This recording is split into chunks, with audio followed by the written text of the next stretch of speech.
প্রথম যখন প্রেম করেছি তখন আমি ইন্টার ফার্স্ট ইয়ারে না সেকেন্ড ইয়ারে পড়তাম। আমার চেহারা দেখেও আমাকে খুব চালাক মনে হয়। আমি আসলে এতটা চালাক না। আমার সব ফ্রেন্ডরা বিয়ে করে ফেলেছে, আমি একাই বিয়ে করছি না। যদি আমার 3 এক্সের কথাই বলি, প্রত্যেকটা আমার সাথে প্রেম করার সময় ওদের এক্সের সাথে কোনোভাবে আবার রিলেশন ঠিক হয়ে যেত। অভিনেত্রী বা একজন মডেল হয়ে উঠতে সে লাক্সের যাত্রা থেকে কত বছর লেগেছে? যখন আমি লাক্স থেকে বের হই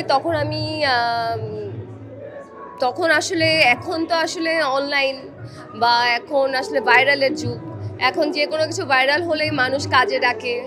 কাজ একটা সুপারহিট হলে বা কোনো না নেগেটিভ বা পজিটিভলি ভাইরাল হলেই আসলে মানুষ স্টার হয়ে যাচ্ছে।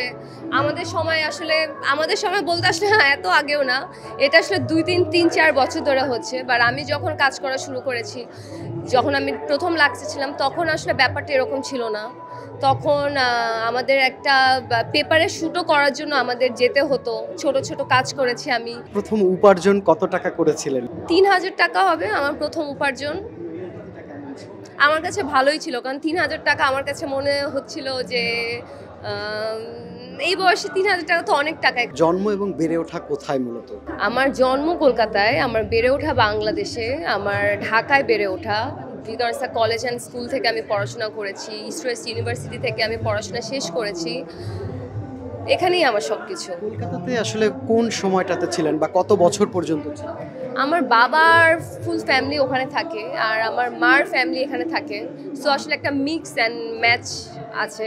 বলিউড মনে হয়, কখনো দেশি মনে হয়, মানে সব কিছু মিলে। আজকে কি লাগছে, দেশি না বল? আজকে বলিউড লাগছে। কেসারেন শেকড় থেকে শিখরে। আমি আসলে নিজে যেরকম সেরকমই থাকার চেষ্টা করি। আর আসলে আমার ড্রেস আপ বা স্টাইল আমি একটু অন্য ধরনের ক্যারি করার চেষ্টা করি।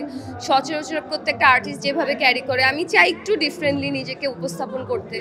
তো সেটাই করি। এ কারণে হয়তো আমাকে একটু ডিফারেন্ট লাগে এক এক সময়। আমরা একটা গসিপে শুনলাম আপনার জীবনে 4টা প্রেম করেছেন। এই যে অকপটে বলে ফেলা, মানে এই কনফিডেন্টটা কিভাবে ফিল করেন? মিডিয়ায় কাজ করলে আসলে অনেকে বলে যে, আমার মা নিজেই আমাকে বকা দেয় যে ক্যামেরার সামনে তুমি যা খুশি তাই বলো, এটা কেন? বাট আমার কাছে আমার সত্যি কথা বলতে ভালো লাগে। আমি এমনই, আমি একটু বোকা। আমার চেহারা দেখেও আমাকে খুব চালাক মনে হয়। আমি আসলে এতটা চালাক না, আমি একটুও চালাক না। প্রথম প্রেমের অনুভূতি থেকে যদি কিছু নিতে বলি।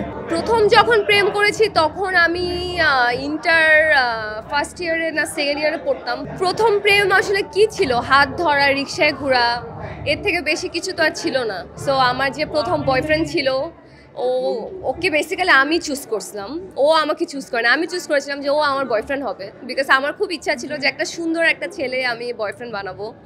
তো আমার ফার্স্ট বয়ফ্রেন্ড খুব সুন্দর ছিল। মানে কি সব কারণে আসলে ছেলেরা এক্স হয়ে যায়? প্রত্যেকটা এক্স আমার সাথে খুবই ভালো ছিল, কিন্তু আমি দেখেছি আমার একটা মজার স্টোরি। আমি যদি 4 জনের কথাই বলি, বা আমার 4 জন না, আমি যদি আমার 3 এক্সের কথাই বলি, প্রত্যেকটা আমার সাথে প্রেম করার সময় ওদের এক্সের সাথে কোনোভাবে আবার রিলেশন ঠিক হয়ে যেত। 3 জনের সাথে এটা হয়েছে। সো আমার ব্রেকআপের মূল রিজনই এটা, যে যখন আমার সাথে প্রেম করতো তখন ওদের এক্সের সাথে ওদের রিলেশন ঠিক হয়ে যেত। অ্যান্ড ওরা লুকায় লুকায় ওদের সাথেও মেনটেন করতো, আমার সাথেও মেনটেন করতো, কারণ আমাকে তো ছাড়তে পারতো না। তো আবার ধরাও খেয়ে যেত। আমি এইসব দিক দিয়ে অনেক বেশি শার্প, আর আমার 6 সেন্স খুব ভালো, আমি অনেক চালাক।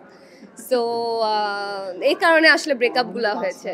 আসলে আমার যে জীবনসঙ্গী হবে বা যাকে আমার এখন পছন্দ, আমি তার চেহারা, তার সৌন্দর্য, তার ক্যারিয়ার বা তার টাকা পয়সা কোনোদিন কোনো কিছু দেখিনি। আমার হঠাৎ করে তাকে ভালো লেগেছে। অ্যান্ড তার সাথে আসলে কানেকশনটা খুব ইম্পর্ট্যান্ট। একটা মানুষকে বিয়ে করার জন্য তার সাথে মনের একটা কানেকশন থাকা খুব ইম্পর্ট্যান্ট। সো আমি একটা কানেকশন ফিল করেছি, আর এই কারণে মনে হয়েছে আচ্ছা তাহলে বিয়ে কেন না। কারণ আমার কাছে মনে হয় যে এখন বিয়ের সিজনে আমার সব ফ্রেন্ডরা বিয়ে করে ফেলেছে, আমি একাই বিয়ে করছি না। সো আচ্ছা একটা বিয়ে করি, অ্যাটলিস্ট দেখি কি হয়, হয়তো ভালো কিছুই হবে। সেই ঘন্টাটা কবে বাজবে? নেক্সট ইয়ার হোপসো বিয়ে করে ফেলবো।